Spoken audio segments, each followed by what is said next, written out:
পার্শে মাছ অনেক রকম খেয়েছেন, এভাবেও বানিয়ে খেয়ে দেখবেন, খুবই ভালো লাগে। তার জন্যে আমি টমেটো, পেঁয়াজ, শুকনো লঙ্কা একটু সেদ্ধ করে নিয়েছি। পার্শে মাছ কেটে নুন হলুদ মেখে লাল করে ভেজে নেব। মাছ ভাজা হলে ওই তেলে বড়িটা ভেজে নেব। বড়ি ভাজা হয়ে গেলে লম্বা করে বেগুন কেটে রেখেছিলাম, নুন হলুদ মেখে বেগুনটাও ভেজে নেব। সেদ্ধ করা মশলা সঙ্গে একটু আদা, কাঁচা লঙ্কা আর মৌরি দিয়ে বেটে নেব।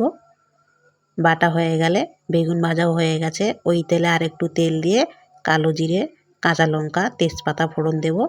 বাটা মশলাটা দেব, দিয়ে নুন হলুদ, একটু জিরের গুঁড়ো, একটু চিনি, একটু গোলমরিচের গুঁড়ো আর সামান্য বাটি ধোয়া জল দিয়ে নেড়ে চেড়ে আলু দেব। আমি একটু আলু দিয়েছি, এটা অপশনাল। আলুটা দিয়ে ভালো করে কষিয়ে ভাজা বেগুনটা দিয়ে নেড়ে চেড়ে ফোটা জল দেব। জলটা ফুটে সবজি সেদ্ধ হলে মাছ আর বড়ি ভাজাটা দিয়ে ফুটিয়ে 4টে কাঁচা লঙ্কা উপরে দেব। সবশেষে একটু মৌরি গুঁড়ো দেব। বানিয়ে দেখবেন স্পেশাল মৌরি পার্শের ঝোল, দারুণ।